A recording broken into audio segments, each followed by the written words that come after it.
New lay every day, you know how it be, you know how it do. Let's get into Mario Sunshine on the Nintendo Switch. My name is Super Sunshine O'Brien. Petey Piranha strikes back, oh baby. So, I said Petey Piranha was never coming back ever again. I don't want to say I'm a liar, but I definitely wasn't a truther. So, the truth is also that I've been largely ignoring a lot of the blue coins because I just haven't wanted to deal with it. That's the first time I landed that for the playthrough. Nice. Good. So, Petey Piranha chilling up on the mountainside, which is where I wish I was right now, up in the mountains, dealing with nothing and nobody. Not because I don't want to deal with people, but, you know, sometimes a little rest and relaxation is very needed, which, you know, I'm clearly a hypocrite toward because I want to play more Mario Sunshine, and peace and quiet does not involve defeating Petey Piranha on the hillside. So, going up to the very top of Bianco Hills is where we're gonna find them together, because that's what you do. There's a little, piggies over here for whatever reason. for whatever reason, there's, like, these pigs that launch themselves using water. I don't really get it at all, but I need to not... Ooh, I nearly just fell off the ledge. That would have been bad. Basically... Okay. Nope. Come on, piggies. Nope. Come on, piggies. Come on, piggies. There we go. One little piggy, two little piggy, 3, 4, 5. Got it. So, you might say, Brian, wow, it's a really cool enemy. I hope they bring him back for a future Mario game. You know, these little nuggets down here, you got the pigs. Nope, they'll never come back ever again. Don't even think about it. It's not going to happen. Petey Piranha's going to make his way down toward here. Don't even bother with him quite yet. There's no way to inflict any damage on him whatsoever. Don't even think about it, all right? And for future blue coins, by the way, I'm not gonna save every time. I'll stop doing that because I know it'll get a little obnoxious saving constantly. But Petey Piranha's gonna float and do all the things around here. You see this? Causing a ruckus right up here. So you basically gotta hit him down here so that way he's on your level and not causing that much of a problem. And you're gonna basically do the exact same thing as before. You're gonna launch some agua, stay hydrated. What are you launching? A whole bunch of, okay. What are those? Hold on. Those are like piranha plant nuggets. Little nuggets. I've actually never seen the piranha plant launch out something like that. I've never seen that before. Interesting. Okay. I mean, I've definitely seen it before. I just never noticed it probably. Anyways, I'm also realizing just now my face is blocking out part of the life bar up there. I'll change that in a second. Don't worry about it, all right? I'm not fainting anytime soon, nor am I dying in Mario Sunshine. So anyways, yes, you're going to want to just knock him down a peg. That's it, man, you know?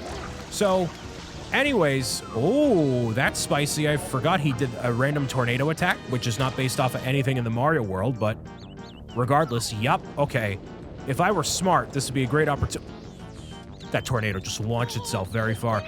If I were smart, that'd have been a good opportunity to get some more water. But, you know, luckily for me, I am fairly hydrated. I had my coffee, which is obviously... I keep doing that. It's mostly water anyway, so it's fine. It's all good. Sometimes when you defeat these guys, just like that, you see? There's a little bottle of water hanging out right there, so that's cool. Petey Piranha's gonna fly up, go high as the sky can take him.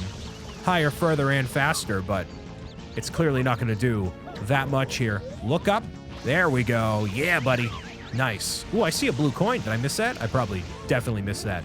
So, while this is debuting, I think, for the first time, you're watching this right now, at least for the very first time across any of the platforms and any of the things, I am currently...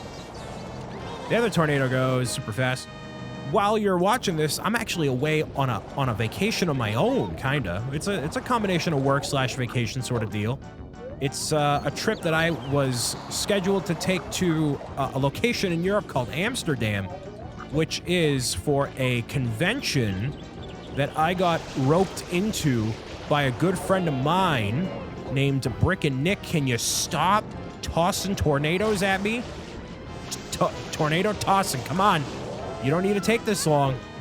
Wait, right here, come on. Nope, it's just a little bit of water, just a little bit of palate cleanser here. That's what it is.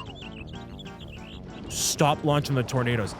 I am away at Amsterdam right now at the time this is debuting. So you're like, Brian, are you actively playing Mario Sunshine in your office right in this second as I'm watching this? Absolutely not.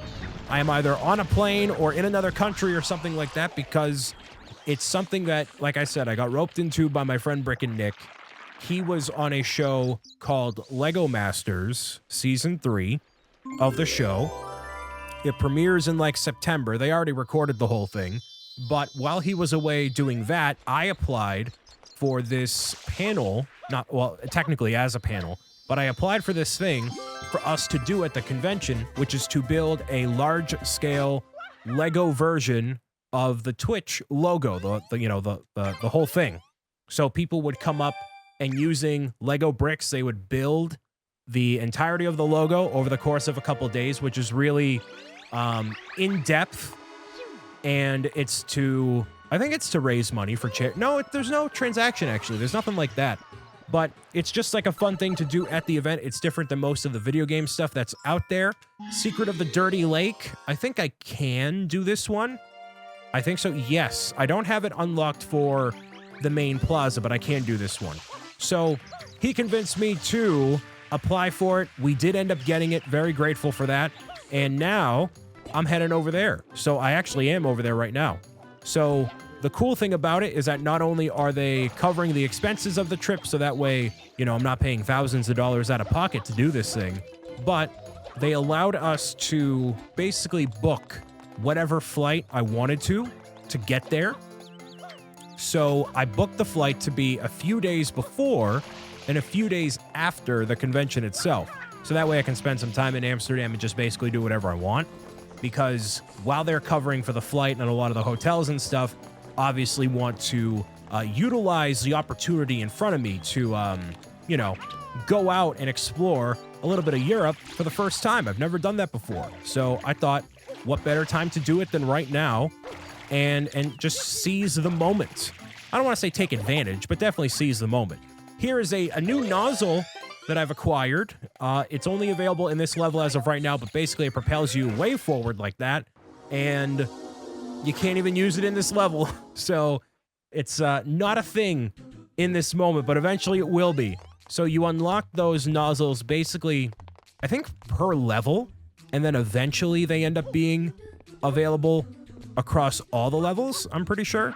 So this was gonna end poorly, but I managed to sneak that one out. Nice. Hold on. Wait a second.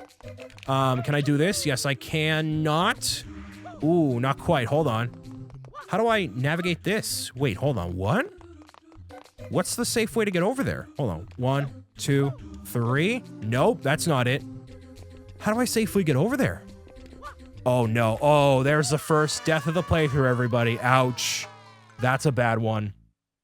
The depth perception continues to be an issue in this game. As I could have assumed, as you could assume, it is not because I'm getting old, it's because it is wonky in this game in the first place.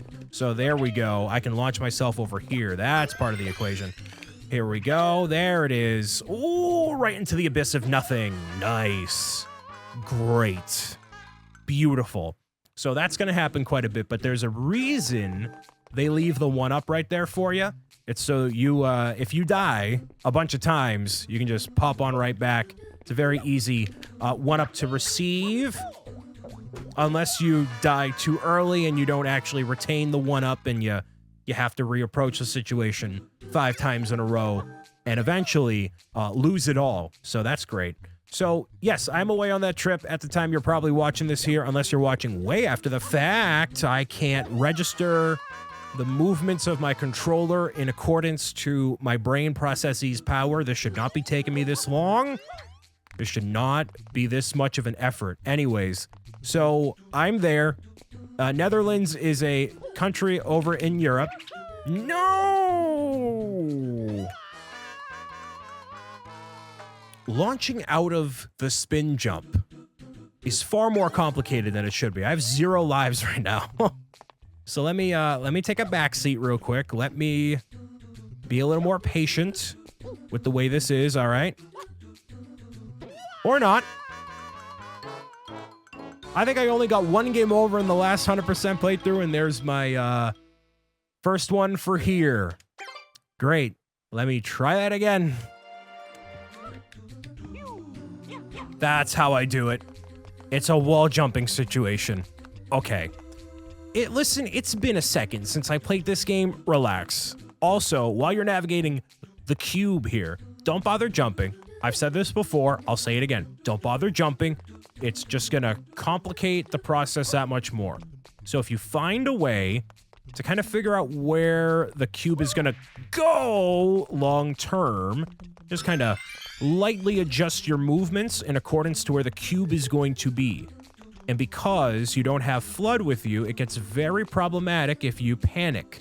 In which, right there, you need to not panic, okay? You're going to be totally fine. Everything's going to be fine. You're going to be fine. Okay. Yes, there we go. Composure. Sweet, sweet composure. Right over here, we're going to bounce back over to this. Bounce back over to this. And back over here. You see what I mean? You just gotta flow with the flow. That's all you gotta do, man. That's all you gotta do. Right back over here. I'm in trouble. I'm in trouble. I'm in trouble. Wait. Can I process what to do here? Yes, I can. Look at this. Look at this. Oh my goodness, I did it. My old brain can compute the way to accomplishing the task at hand. My brain is working with my fingers, with the game, with the controller, with the lag, with the Wi-Fi, in the. See, it worked. You just gotta have faith in yourself. All right? Done. Done deal. So now, man, my shoulder's killing me. Anyways, so what else is new? I'm gonna be in Netherlands. I am in Netherlands right now. You're watching this. I can't say I ever had an inherent desire to go to the Amsterdam area, Netherlands, whatever. But, you know, when the opportunity's there, you kind of have to go for it, right? You don't go places in life by sitting around doing a whole bunch of nothing. And this is where this situation works out really nicely for this nozzle and the way the GameCube controller is, so I can do all this, and hopefully Shadow Mario is almost entirely done right here, actually. So that's pretty spicy. Let's see if I can maintain this momentum here by doing this. Where's he going? Right here? Come on. I nearly had it. He didn't need to go anywhere else. He's right down here. What are we doing? Right over here? You see this? Come on. He's close. There he... What? Come on. Right here. There we go. See? You're using a lot of water doing that, but, like, it works out, you know? You got it. You just gotta keep on smashing the R button there, and you're totally locked, loaded, and there it is. So, Shadow Mario appears as the last level of every single level in the game. So there's only, like, 7 levels, but there's 7 Shadow Mario levels in order for you to basically beat the game, and you have to encounter Shadow Mario for every single one of the levels in order to access the final level, which is La Corona Mountain, which, again, I'm very surprised, kind of, sort of. They didn't rename it, given how everything has progressed in the past 3 years or so, but, you know, that's how it be. So, Corona Mountain is the final level of the game. Spoiler alert, this is the entryway to the next level, which is going to be all about a little bit of guiding yourself amongst rafters and whatnot. It's kind of a spicy level. It gets a little difficult. You know, it's a difficult level. It's nice. So all the levels here still encompass the vacation feel, even if it's not, like, directly tied to a vacation in itself. Like, Bianco Hills definitely has that, like, yeah, you could go here for the day as a resort sort of thing. But this next level is very, like, utility-based. It's a super, like, port harbor sort of a deal. So yeah, going inside of there, that's where the tanukis are, where you can exchange your blue coins for the shines eventually. I don't have 10 yet, and I've kind of been going relatively quickly with all the shine sprites that are around here. Really going to focus in on the blue coins, ideally in, like, a montage toward the end. I would love to be able to do that, but I don't know if I'll stick to it. If I were super smart, I would have made it so every blue coin was collected all at once and not kind of separated, so you could follow along with me to see where exactly all the blooper coins are. But I'm definitely going to be doing a similar thing for the Hunter coins, where I want to collect all of them Or rather, I want to basically just do everything in one go as much as I can. So the blue coins, unfortunately, do not count toward the 100 coins, so don't bother waiting for that in any way. But you see all the M's that are everywhere. Every single one of them, like I said, is a blue coin. And, you know, I could go after it, but for right now, I want to get shines just so I can make some progress, all right? The blue coins are tedious and awful. These are actually really fun. So, hi, giant blooper. You bloopity blooping around here, smacking it down on the table like a big tuna. Nice. So, face is covered in ink. Go up here, cleanse his face real quick. I'm gonna try to take care of me here. No, sir. Ooh, it's close. Close, come on. It's so close I can get this. Oh, for sure. That's it right there. Phase 1 done. You're supposed to pry off all the tentacles, and you're also supposed to see what Flood is saying here. It technically doesn't matter. You're fine. You don't need to see what Flood says. It's okay. We're gonna do this, and then right here, pull, pull, pull, go, go, go. Wait, I lost connection with the controller. No. It's adding an expanded level of difficulty, more so than I ever thought I would need, as a matter of fact. Okay. Come on. Oh, it's close. Nope. I didn't mean to jump right there. Go. Ooh, I thought I could jump with those tentacles here. Come on, come on, come on. Go. Smack it, smack it. Yes. Oh, that's what I'm talking about. A lot of people speedrun this game, which means they go super fast through everything. I don't do that, but I do like to find the little tricks to kind of make things go a little bit faster. You can try that at home if you really wanted to. I nearly just lost everything right there, but just kidding, I didn't. I managed to persevere. Beautiful. So there's all sorts of techniques to glitch out the game, bypass areas, get Shine Sprites even more quickly. I don't bother with any of that. There's actually a live event that unfolded relatively recently called Games Done Quick, where I got to watch all these professional speedrunners go about breaking the games, basically. So they'll take Mario 64, Sunshine, Odyssey, and get as many of the things as possible. And it's so interesting to watch these people play these sort of games because they go about tackling the obstacle more than you ever thought could be imaginable. If you've never seen it before, just look up like a speedrun of really anything here. Any game. Pretty much any game that has ever existed has basically been a speedrun at some point, relatively, as long as it's a relatively popular game. And even then, even if it's not popular, a lot of the time people just do speedruns of games because they kind of want to. That blue cone I got because it was literally right in front of my face. But sometimes people play a game and it's not popular in any way at all, but because they play it constantly over and over and over again, they find a way to make it entertaining for themselves and, you know, do all that. So that's cool. These bloopers here, I'm like not even explaining the game. I'm kind of low-key paying attention. Like, I mean, I'm obviously paying attention. I'm assuming that you know a lot of what's going on. Maybe that's a false information and I should be better at explaining like what everything is, or maybe I shouldn't be. But these bloopers here, they each have a different speed if you want to go about adjusting which blooper speed you want. You can also really break the levels by doing things like that. You need to go around the course as quickly as you possibly can. So the goal is right there. I'm pretty sure that was it right there.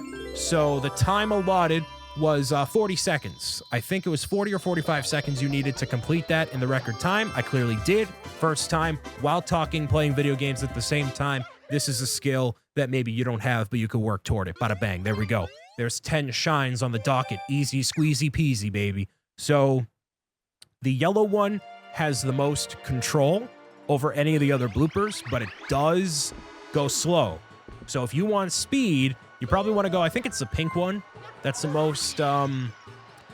most quick, but you can't control it. And if the whole point is to use the bloopers to navigate the maze and all that, you got to have control over what the situation is, right? So just go with the yellow one. I don't really see a reason for you to go with the other ones unless you really want to risk the biscuit and go for a higher score.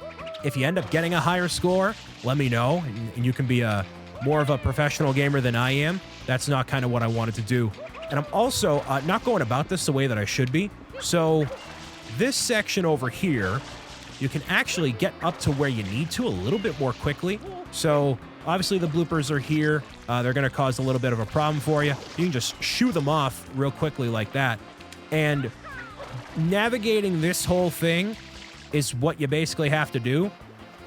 You can do this the easy way or you can do this the hard way. This is kind of the, sort of the easy way. Not really. Can I get up through that way? Probably not. What if I do this? Yes, I can do this. If I go like up here, right? No, I forgot. I remember that. Because I think I remember trying to do that and then not realizing that you glitch out toward the top of it, which is super bizarre. But you know, I guess it happens. So I need to get up onto that platform over here. So if I do this, right? Oh, I don't have the red nozzle. Actually, I don't think I can. Can I get to the red nozzle? Or I think I can. Yeah, I can. Right? I totally can. Let me try. What if I go over here? Ignore the ghost. Ghosts aren't real. Unless you think they're real, then they are real. Oh, I can do it, right? Yeah, I can. This is easy. Look at this. Oh, just kidding. Just kidding. Oh my goodness, I did it. And I did that in like semi-record time. Look at that. Wow. Record time for me, at least. Not for speedrunners. Definitely not. But you're supposed to navigate all the way through the maze and get like all confused in the direction. It's a whole big deal. So anyways, I'm sticking with doing Ricco Harbor here because I think the next one is actually involving the bloopers. So why not? This is the speed I'm kind of looking for with this game. I want to get through levels quick. Not because I don't want to move slowly, but because I can move quickly. I'm good like that, you know? So this is just one of the things that I wanted to do this summer. I don't really know of any other summertime games other than like Splatoon, obviously Splatoon. That's something people have given me a lot of grief for in the past couple months, is like the opinion that I have about Splatoon. It definitely being a summertime game, which, you know, it doesn't have to be a summertime game. It just kind of has that vibe, you know? Like, you play during the summertime, it's very bright and colorful, you know? And some other games you just inherently play during the wintertime, I guess. I'm getting this flood stolen again. Jeez. Anyways. Some things, you know, you focus on more during the summertime. And Splatoon is kind of one of those games for me. Not that I won't play it during the not summertime, but, you know, sometimes you just have to have a game that you're like, yeah, I'm only going to play it during this time of year. It's just like watching a Christmas movie during the Christmas time. Like, you can watch it any time of the year if you really want to, but are you? Probably not. So Splatoon is kind of like that, except for a video game. And that's totally not okay. Look at that. Whoops. I mean, playing Splatoon when you want to is okay.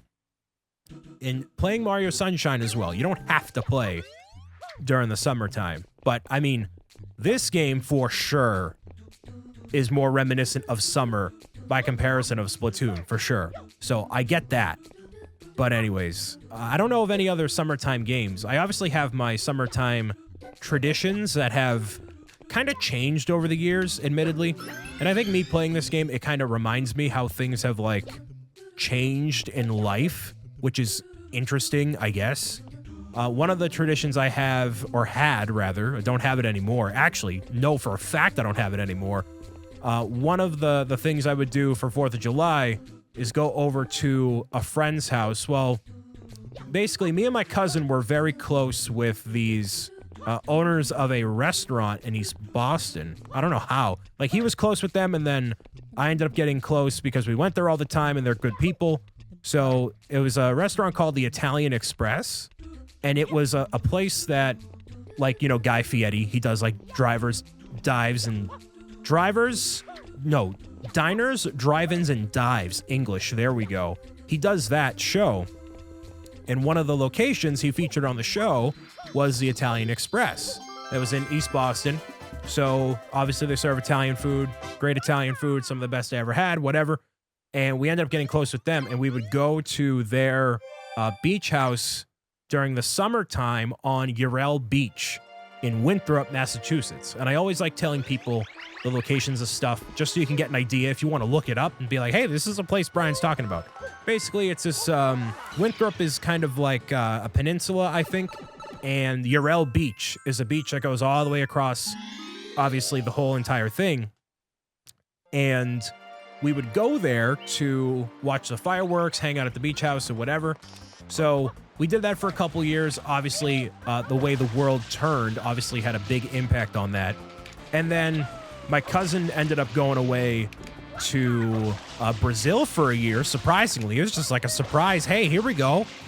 Now he's just gone. So that chalked that, basically. And then the owners of that restaurant ended up selling the restaurant.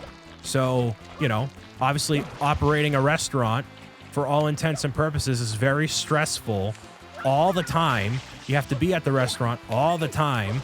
And it's like a 24/7, 365 thing, even if it's not 24/7 for you, if you're not open every single day of the year, right? So you basically have to be attending to the thing all the time, and they don't want to do that anymore. So not only did they close down the restaurant, they sold it, obviously because they make a boatload of money on it, because that's how everything is right now. But also, they ended up selling the beach house. So any inkling of us going back to that place for 4th of July or really ever again is never going to happen. Not with them, unless, you know, like I bought the beach house or my cousin did, which is not going to happen, right? And then by the time either of us wanted to dedicate the money to making that happen, we probably have other things we want to spend that kind of money on. So yeah, just not going to happen, basically, which is unfortunate, but you know, that's how life is. So that was the thing we did for quite a bit of time. And that's just, yeah, not going to be what happens. So you can get sad about those sorts of things happening. I was close to making that whole thing work here. There we go. That's going to work for sure. I actually glitched it out so that way can't even tell that pulling on the tongue there, or the mouth. Your mouth like that. So that was one of the things I love to do during the summertime. Don't do that anymore. So that's obviously unfortunate in its own way. So other than that, one of the other summertime things I do, I'd go over to my cousin's cottage up in New Hampshire. That's something that would happen. Now, I'm not like a summertime cottage person. I'm going to basically faint here. I need to not allow this to happen, actually. I need to pull this, and I need to play this more carefully here. Thank you. Uh-huh. Dude, nope, come on. Back over here, buddy. Blooper buddy. Yeah, there we go. Just a bit more securely here. Nice. And because you're extending it over that way, you can actually get away with doing a little bit less pulling for the mouth there. But this worked out just fine. Anyways, I go up to my cousin's cottage, hang out there in the middle of the woods, a ton of bugs on the lake. That was fun in its own way, but also it's very hot. There's rarely any air conditioning. One of the places that my cousin and I would go was to a cottage that wasn't ours, or like it was a friend of a family's, and I knew that I didn't want to go there as much anymore because when I was using the blanket to go to sleep, the blanket smelled, and we realized that the dog had peed on the blanket and it was never washed. So that house was not all it was cracked up to be, but what is all it's cracked up to be is Mario Sunshine. I'm going to play more Ricco Harbor and then go to the next level and the next one and the next one. I'll see you next time, all right? Bye.